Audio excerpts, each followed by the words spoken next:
No, I'm not. We're not going to drink out of the same cup. That's good.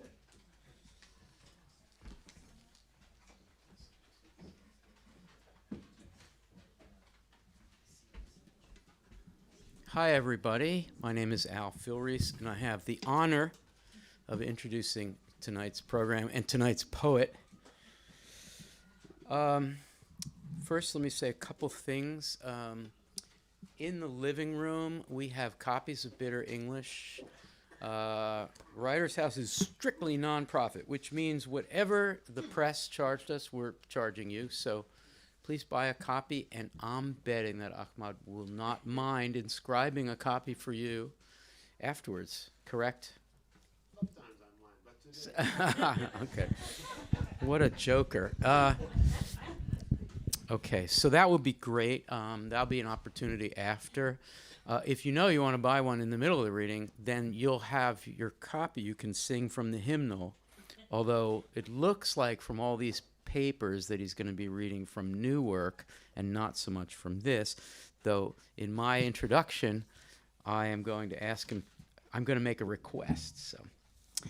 Okay, so we have a reading. If it depends on timing, there might be a chance for some Q&A, but if not, we will all retire to the dining room for a reception, yummy reception with wine and maybe even beer and soft drinks and some other yummy things. So we hope that you'll stay and hang out and help us celebrate the emergence of this book. This is where we should start, I think, putting our hands together for this incredible poet and this wonderful book. Let's hear it.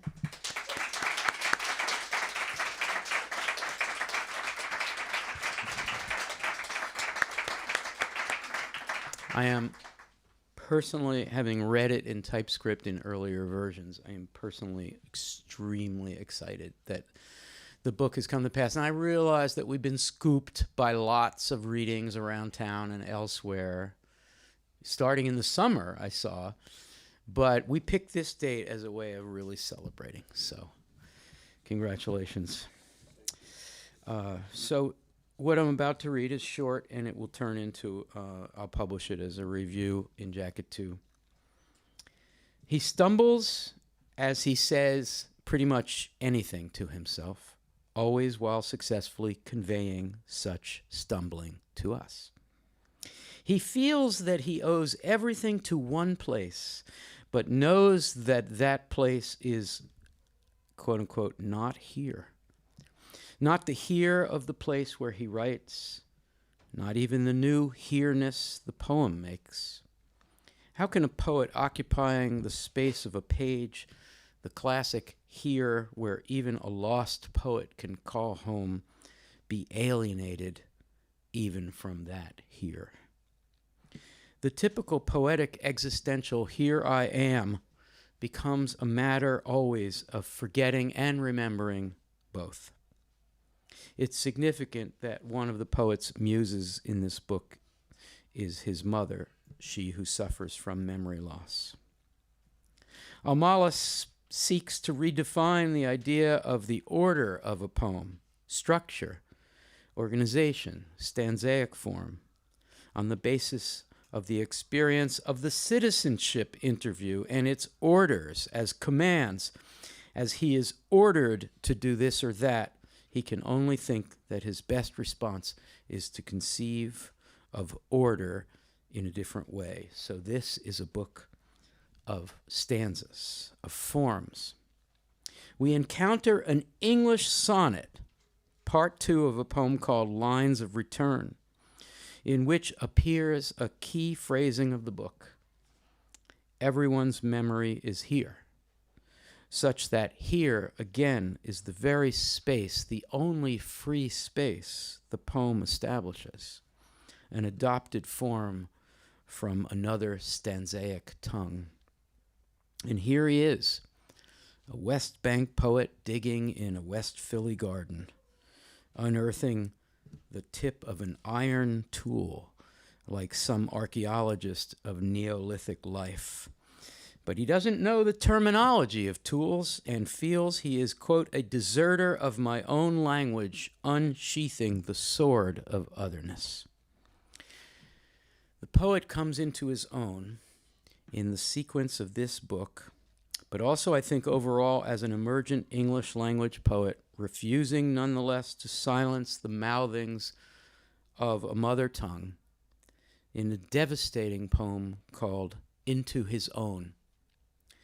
I do hope my friend decides to read this poem tonight. If he does, I think you will hear in the speaker's confrontation with his father, the father who wants his family both near and distant, a deep connection between the father's elaborately broken Arabic grammar on one hand and on the other the son's own bitter English. The poem verges on confessional. What is it with you and disaster? But if anger is not sufficient, and it isn't in a poem, there is a whole aesthetic, which to me is what I hope for in poetry. In poetry that is both intensely personal and intensely political. People do imagine disasters they can't experience, he writes, but imagining the real, that's too burdensome. So in the final lines of this turning point poem, the speaker's son really turns away from the addressed father, and the poet finally realizes the power of linguistic alienation. Do I dare write all this in a language you understand, where you is no longer anyone else but the writer of these words himself? Bitter English is a book about love's difficulties, attendant upon boundaries, political crises, war always on the horizon, self-exile, linguistic and other barriers. Love poem is written in a breathless visionary terza rima. Think Dante in Purgatory or Shelley's Ode to the West Wind. Love poem follows a troubled but lovely anniversary poem and begins conventionally enough. I wanted to write a love poem, it begins. Yet, I wanted to write a love poem, but instead I watched the news. There is talk of Syria falling, and there is talk of Syria rising. There is always talk of Syria. But then it's the political passion, the worry, the impossibilities of the Middle East that makes love all the deeper and more sustaining. And this is rediscovered at the end of the poem in Shelley's Wind. Have we not stuck together? Have we not against the winds? I do remember you, and I do remember me, and I do remember having our daughter called the sky. We will walk our steps pretending that there are always streets to walk. However provisional these poems, it's a place. This is a home for now. This is a land to walk on. Ahmad Almallah.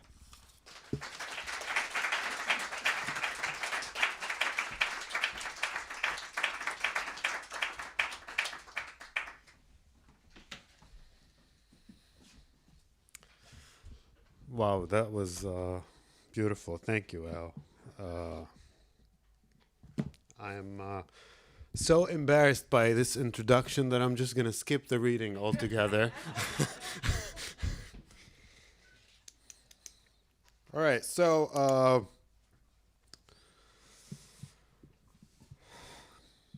I'm going to read a few of the poems that Al mentioned. But I would like to start with the quintessential bitter English poem, which is Housecleaning. I think some of you wants to hear this one more time.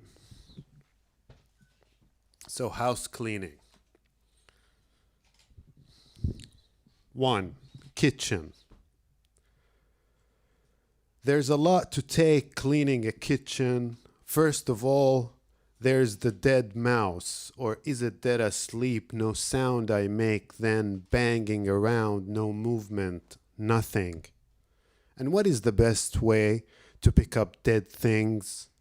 Out of the window panes, father and son walking and talking. Yes, there's a lot to take cleaning a kitchen and looking for the source. I open up cabinets filled with things that look back. Funny old food, how old, how long ago? How many times did I bring the same thing, wrap the same wrap, use the same old plastic hanging by the rotten kitchen door? Yes, same. We did it together at times, always, now is never. And my mother, she wrapping everything, seeds and feed, sumac, many bags wrapped in bags, packed and stacked, one on top of the other, many more there, wrapped over the years, forgotten, and opening up the abyss of a black trash bag.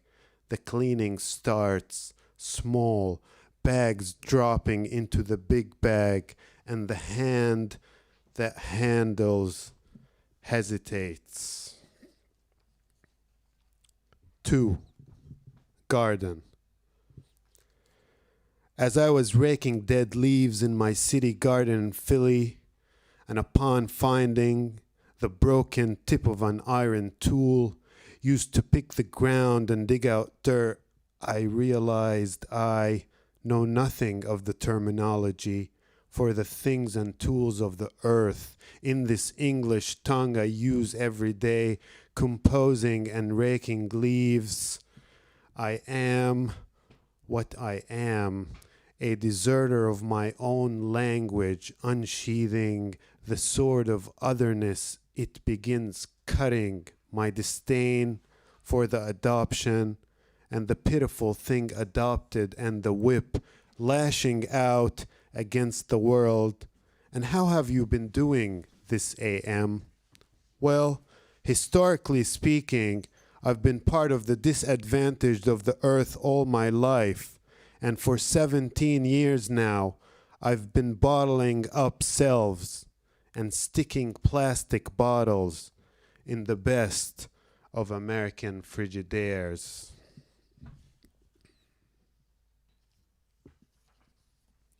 So that's how I do my house cleaning.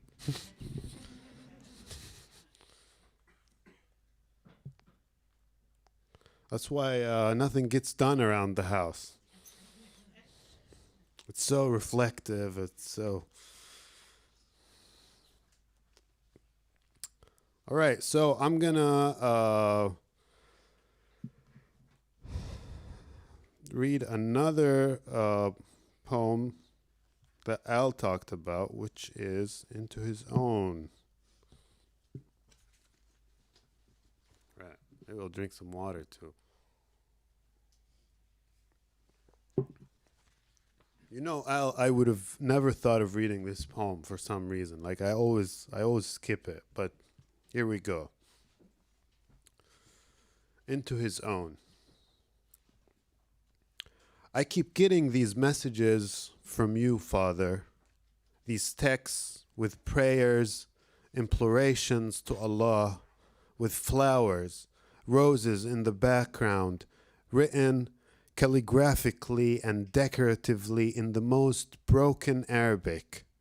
What happened to your deep regard for the holy and complicated science of Arabic grammar?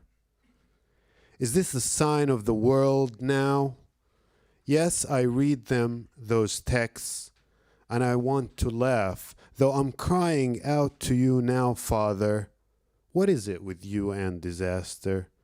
It's some sort of bad fiction, unbelievable, beyond any customary imagination. Nothing to stir sympathy or solidarity, only doubt. Is this shit for real? Of course you wouldn't like that. You turn away from probing masks. You want us near and distant. What can I say to you? Restlessly standing by a mother losing her mind. People do imagine disaster they can't experience, but imagining the real, that's too burdensome. Too wrapped up in the discomforts of the flesh. Only, dear Father, your love for your children is vague. I don't know where to begin tracing the marks of the real. Who are you? Why am I incapable of empathy? It's the past we've shared muddily, as in the garden, as in the weeds you used to rip from the earth and the ground harshly, as in the slaps you gave me for nothing that a child can understand, and you remain this fog of explanations to me. I don't understand the structure of your disaster, and I know I've gotten much from you, restless in every state. Do I love the land as much as you do? I keep digging, finding shards of broken glass, a piece of a stocking, things that are fine to the touch and cutting, something of shame, maybe a sham, and maybe I am unaware of you as you are unaware of me. An image of troubled trouble, some kid you came close to taming but never did. You know that I have a household constructed of a wife and a daughter, and you wonder, why not more? Why not bring it home, here to me, you say, so I can have an aid, a son to endure and exercise these extensions of resounding sounds that are all the very practice of silence. And so I ask myself, not you, Father, now, do I dare write all this in a language you understand?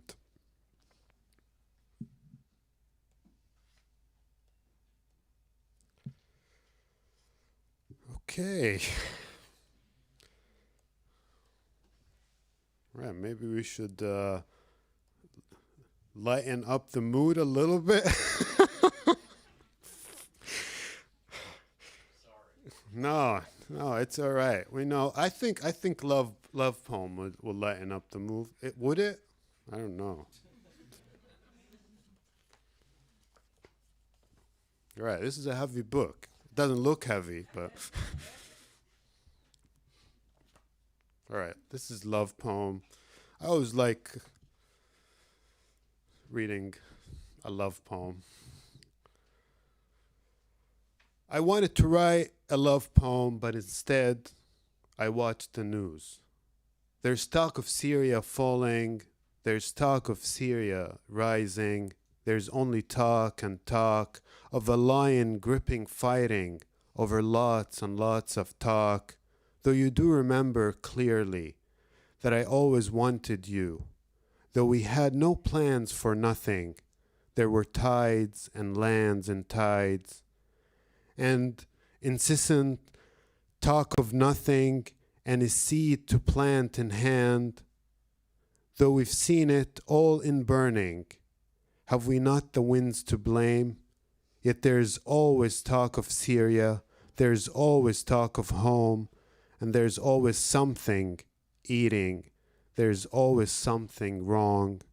Are we not too much alike, some sensitive, meek and strong? Have we not stuck together? Have we not against the winds? Yes, there's something nearing eating. And so what?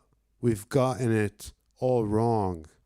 But I do remember you, and I do remember me, and I do remember having our daughter called the sky. We will walk our steps pretending that there are always streets to walk.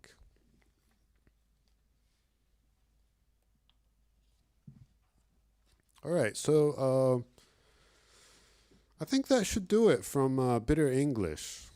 What do you think? All right.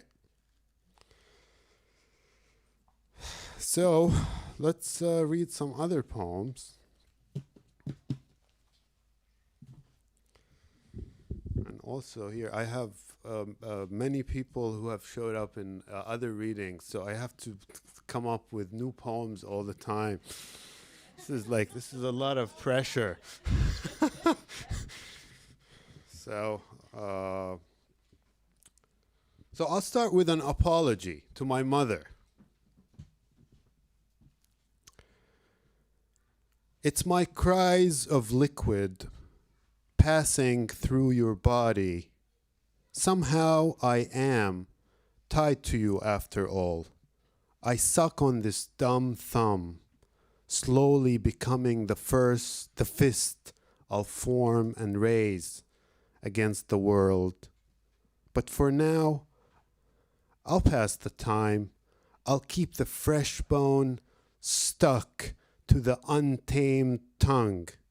I warn you though, my arrival is near. They'll have to cut you open to rid your body of mine. Sorry, mother. I don't know why you should suffer. I don't set laws. I'm this new flesh. Just think of me as your new statue, and let my nakedness be covered with dust.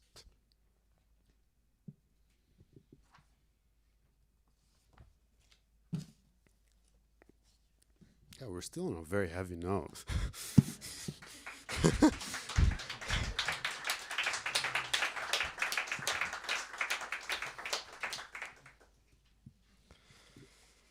All right, so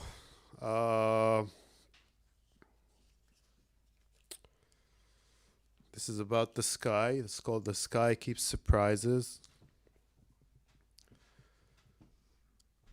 The wound is bleeding into white. The wound is threading clouds across the eye, across its view. And how can it be that I am caught by the end of this road, by the beginning of a faraway flame, off guard? I find my steps going back and forth on pavement in the middle of the street, a follower of clouds, a sort of clown. Does anybody else see against this view? Why do I feel myself invisible and invincible, a leaking thing at times? There among the buildings and windows, all above my head, I could be seen, a fool, and I am.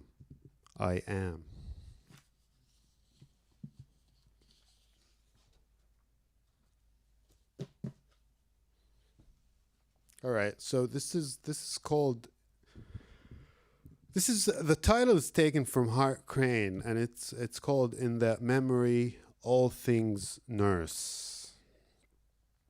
So the first one was about the sky, and this one begins, goodbye, sky. I'm looking down today at things laid on the ground by the hand and by the wind. My pact is with this falling. What can become of me among these shadows of what once was? Yes, thrown things are beautiful in their helplessness, in their complete inability. No hand to extend, and no hand will extend to them. Maybe the tips of a broom. It won't tickle their bellies, don't worry. They have no bellies. They are things. They have only their heads cut off from all human use. They are free, and freedom comes with a heavy blanket. And so the human eye projects misery and memory unto all things, and so nothing of it we simply continue to pass burdens onto the world.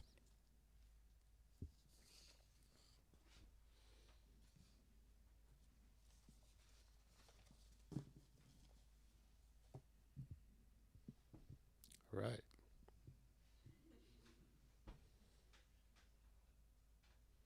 It's not getting any lighter. All right. So, I did a poem talk about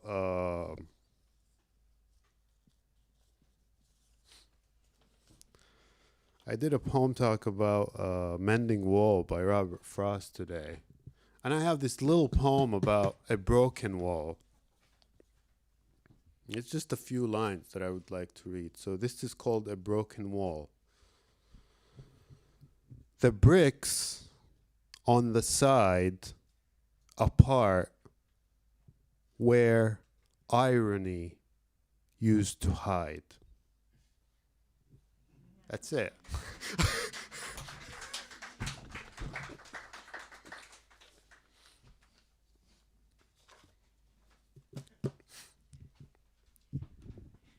Hey, whatever. This is called Uninspired. I've been trying to work with like shorter poems. So this is Uninspired. Why put another word on page?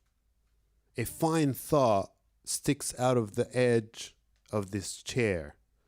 A bite takes itself seriously on this pastry. I'm trying to change my view on things. The cup is always empty.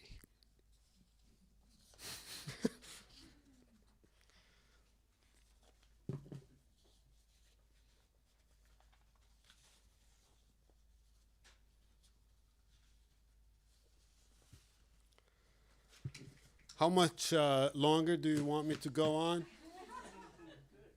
Yeah, I'm good. Oh, wow, I have until 7. All right, well, we're going to be in here for some time, I guess. All right, this is called Guilty. It's a prose poem.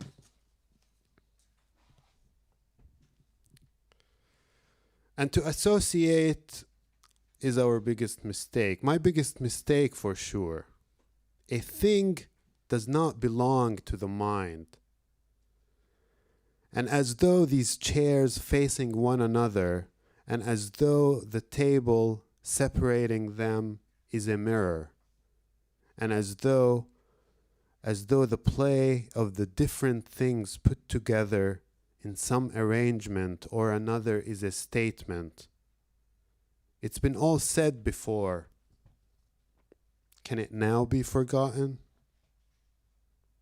Fact or fiction, if we were surrounded by the wind, we'd only think of the wind.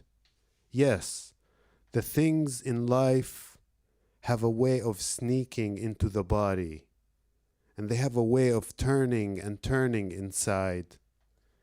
Images have a certain sharpness to them, and only the blind know how light is the first step into darkness. Our least aid is the body, because it can't help it.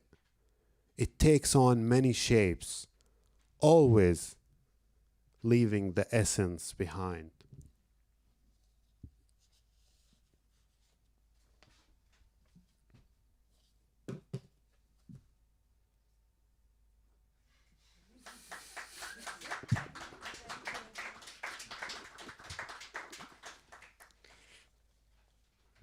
I've been just playing around, you know. It's what Freud called serious play, right? That's what it's all about.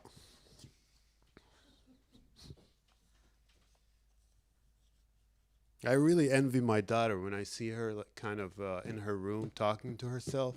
That's what I want to do all the time. Just want to be talking to myself all the time.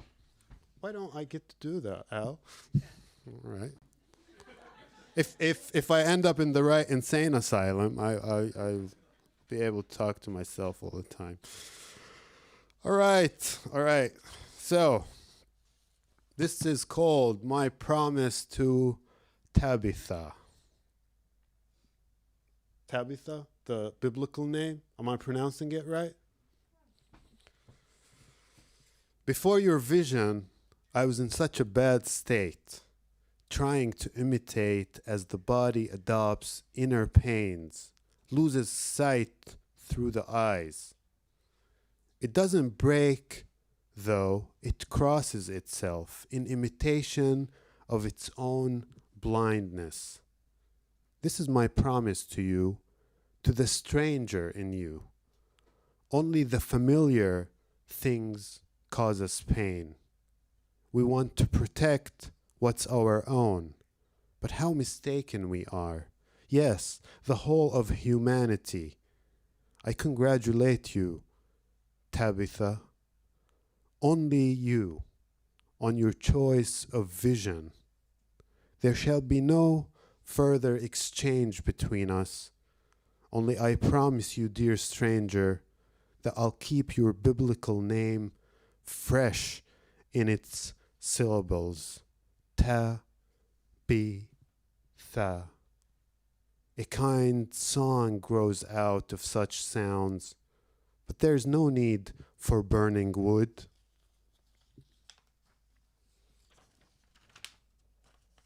Setting things on fire hasn't got us very far. I promise you only pure thought, like the kind that fans the lie, like the kind that creates the fog, like the kind I use in dreams. From now on, I'll lock my mind in sweet darkness, and I'll forget about blowing you kisses of smoke.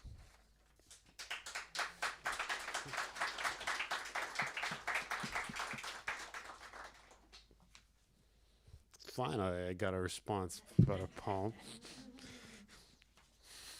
All right.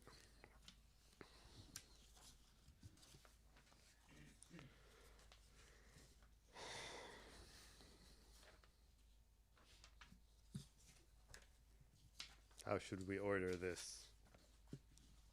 All right. This is called Puzzle Piece.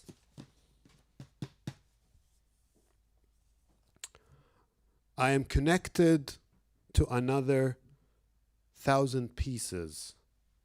That's at least what the cardboard box tells us all. But I am, after all, a corner piece.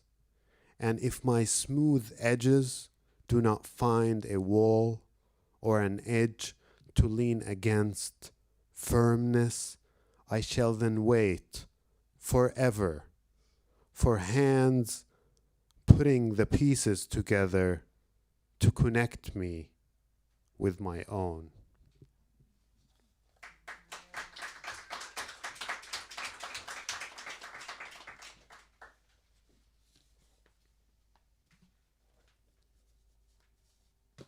All right, this is called Well in Order.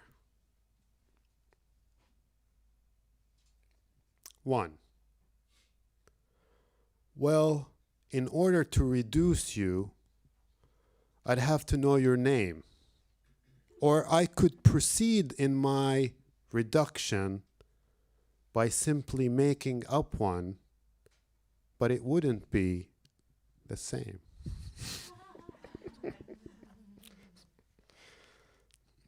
2.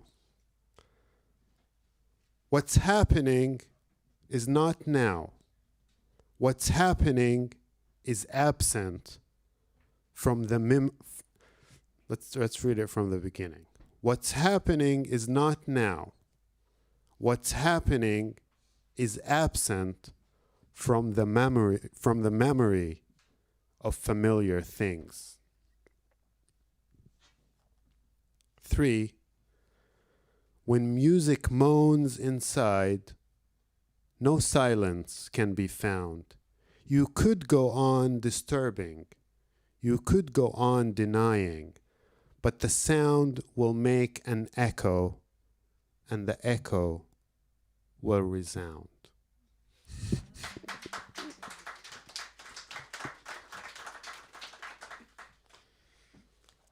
All right, so this is the last one of them.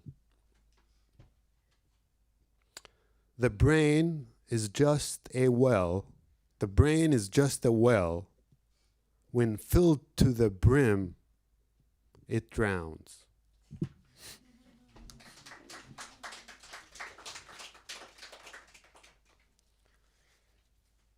All right, maybe this should be the last one, and then we'll open it up for questions. Yeah. This is called side notes on the facts. And I've been playing a lot with just language and rhyme and things like that. So this is side notes on the fact. Rain, rain, rain. At the back of my hand, at the center of my mind. Something, a charting of future drops. Washes away all things, all facts, leaving the child in play intact. Finish, finish, finish. This act in rhymes. It's a fish that sinks to the back of the mind, bubbling up facts. Idiots, these thoughts, provoking bees as the buzzing for meaning begins. Thank you.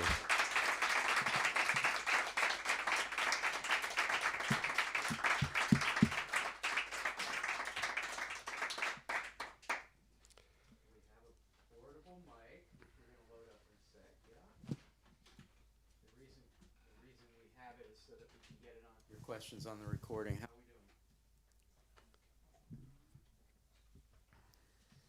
we doing? Here it is. Okay. Who's got a question? Well, people think I certainly have one in my back pocket, but all right, I have one that'll start. We have one right here. Yeah, someone. Do you write poetry in Arabic as well? And would you share some? This is a good question. I used to write Arabic poetry, and it was mainly before I wrote this book. So the story of this book is that I decided while writing this book, while writing Bitter English, that I'm going to exile myself in English, and I will not write in Arabic. For the duration of time that I am working on this book.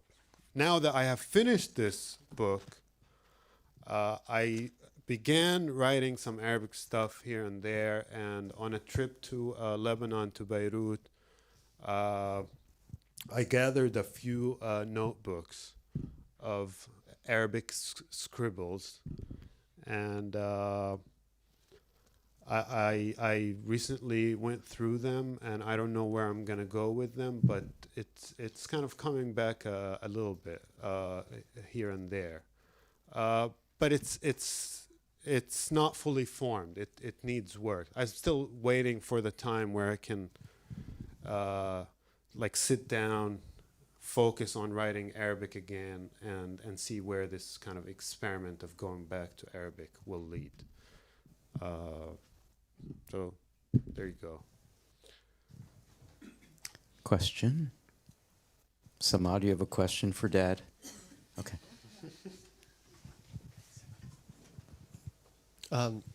Thank you again for, I think, which is like the third reading that I've attended of your poetry. And you kind of already answered this question a little bit, or you've mentioned it in your decision to kind of bring some of the new work that you're working on. I mean, we're all excited to celebrate your publication of this first collection. But now that you've finished bitter English. What are some of the things you're interested in exploring now in this new poetry that you're coming up with? You said you're playing with shorter pieces, rhyme, the sound of English language, but have you moved from the bitterness of English and are you entering into something else now? Or is it, what do you hope to explore? That's a very good question, and I have kind of a long answer maybe, or I'll try to make it short. But the 15 minutes is no. I will make it short. But so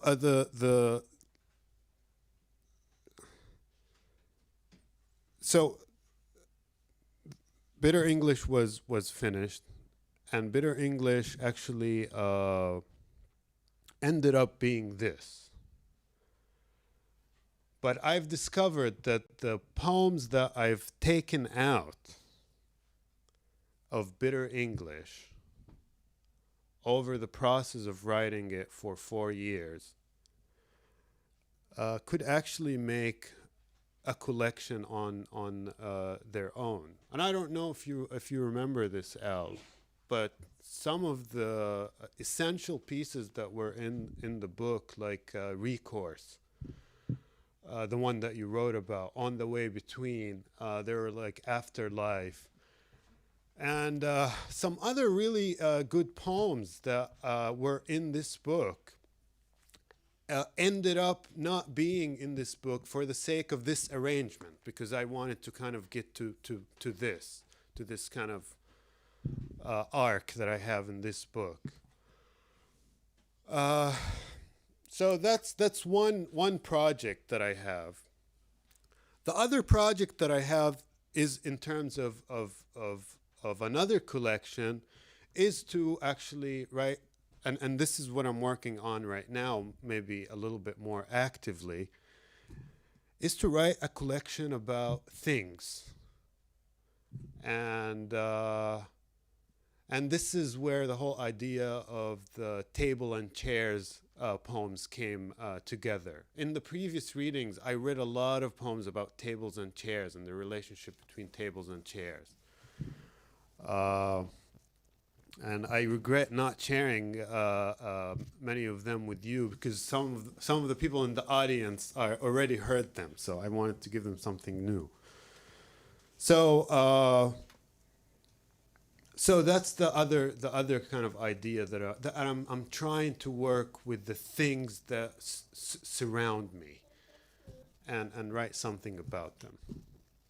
Now the final project is actually a book of prose that I've been working on very actively for the past year, and it's a sort of a memoir about my mother.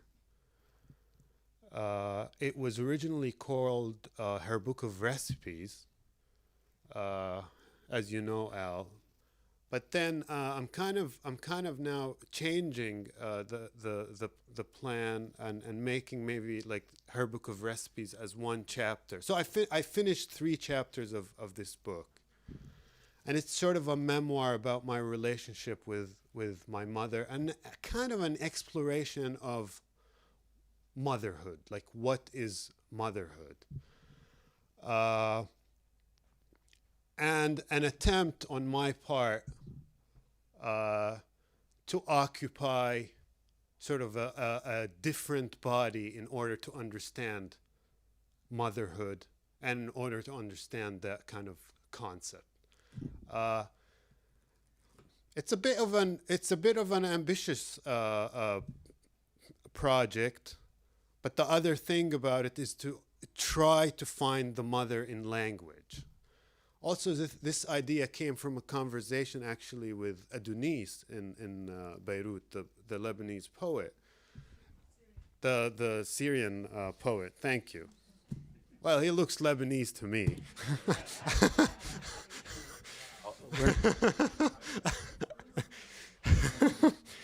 The Syrian Lebanese air poet, and I think he said that his language, his mother tongue is the Arabic. He can't imagine himself writing outside of Arabic, and that all the other languages are the languages of the Father for him.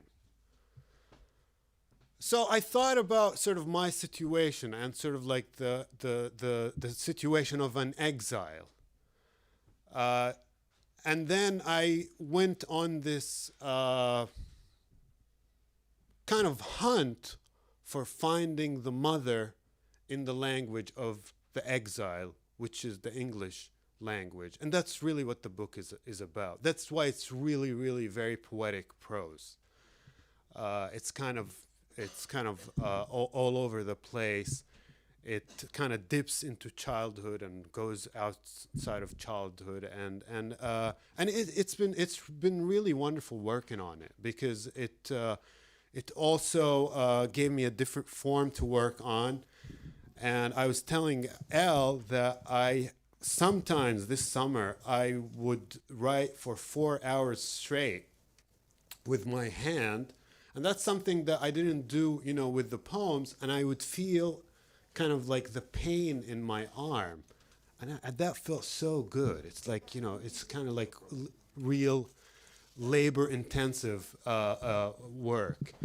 And I love it. I have these 3 chapters, and I'm just waiting for the time to kind of go on and finish this book. This is probably the most exciting book, the most exciting of the projects that I'm working on, and probably I will choose to publish it after this book, and then the poems that I already have I'll probably publish later. Shukran. This is also the advice of Al. So I'm taking all of Al's advices. We have time for one more question. Hi. Al mentioned in his introduction you operating in almost like a confessional mode in Bitter English. And I feel as if I didn't necessarily hear that as much in the work you shared, the new work.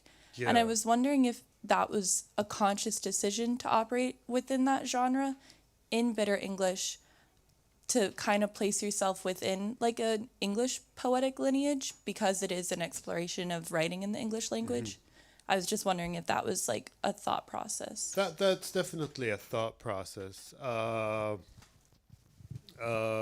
It's not necessarily sort of making peace with the English language. I don't plan to do that.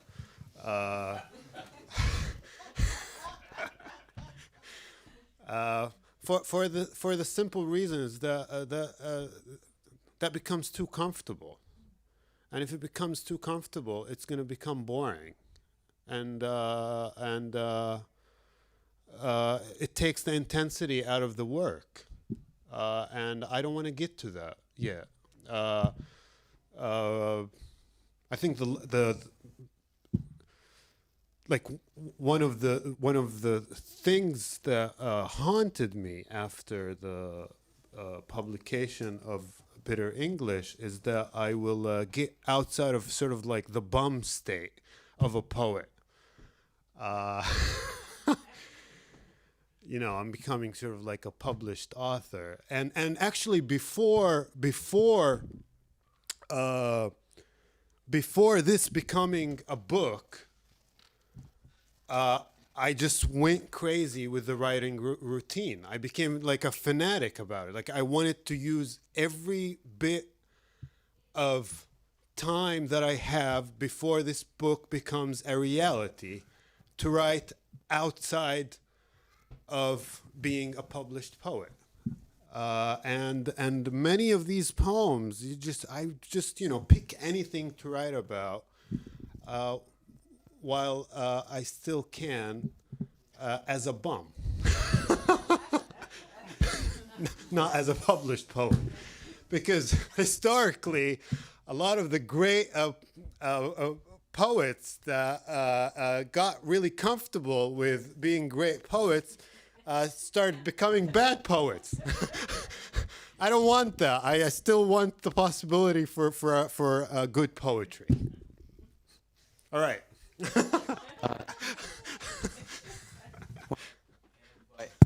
Oh, that's me. And by asking you to read another poem from Bitter English, and I'll set it up with a question.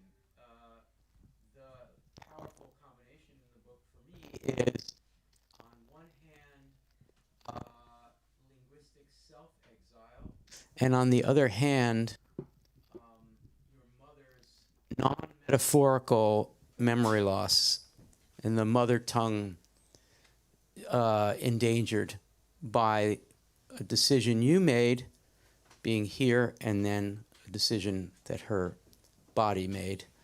And I wonder if you want to respond to that, that would be really interesting, I think, for all of us. But then I wonder if you would read the poem called Pictures in that book. Okay, so should we should we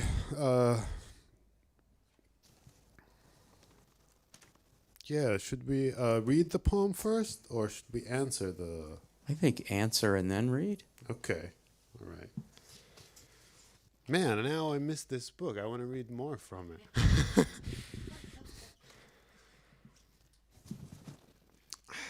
So, as you know, as I think, as unfortunate as it was that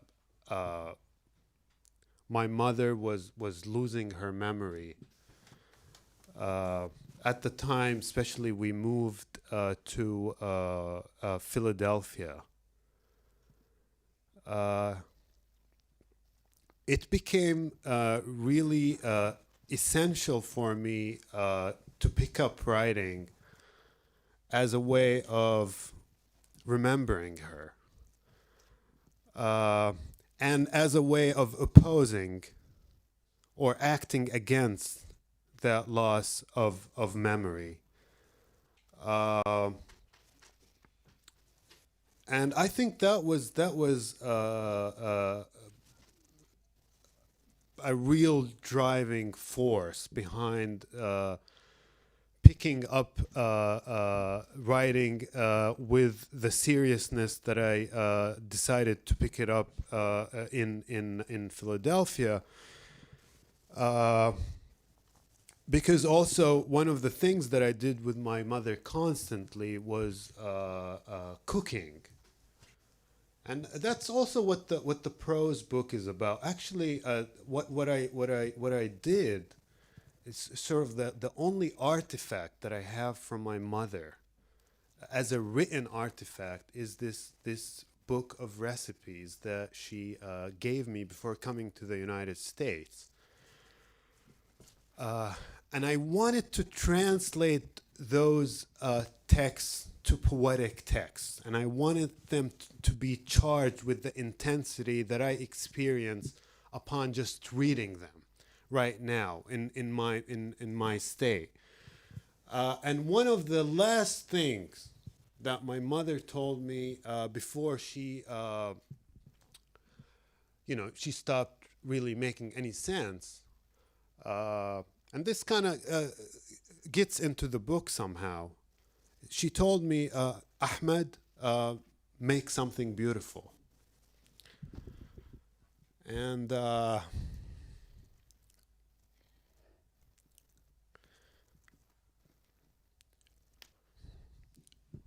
really took it to heart. I was like, this is really my mother telling me to focus on what's important to me. And she didn't really care, like my father, if it was in Arabic or in English. I think she wanted me to be a happier person. And she knew that I was very, very passionate about writing poetry. And just slipping that last sentence, Ahmed, make something beautiful, was just really, all what I needed to act upon this passion for poetry and for writing. And I'm glad I did. I think I'm a much happier, not too happy, but happier.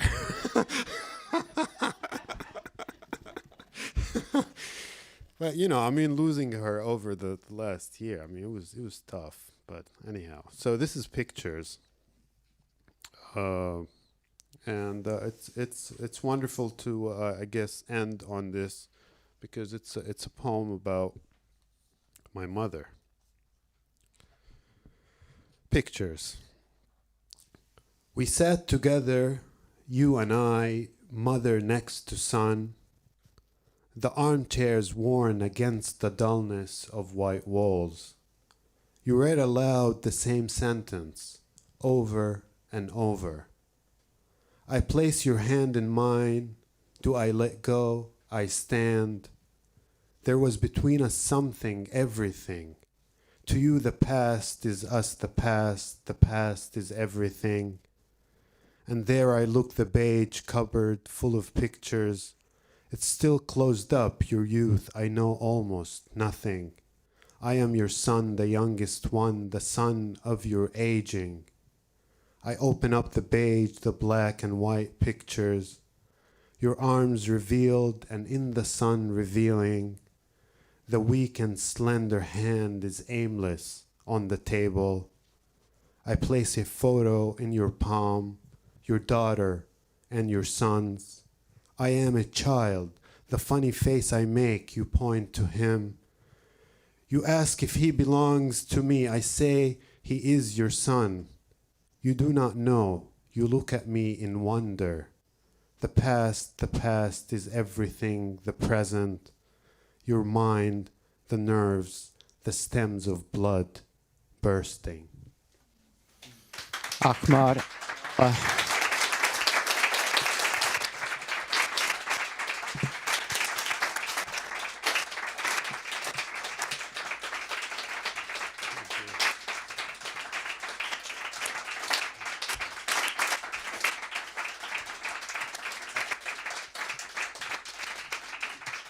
that is a sustained applause. Thank you. That was really great. So we do have, as promised, lots to drink and lots to eat and books that you can have inscribed. So please stay and hang out with us. And one more time, let's thank and praise. Thank you. Thank you all for coming.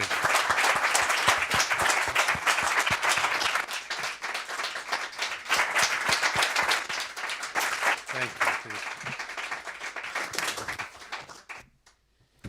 Thanks again. Thanks for all the people that came to as many readings.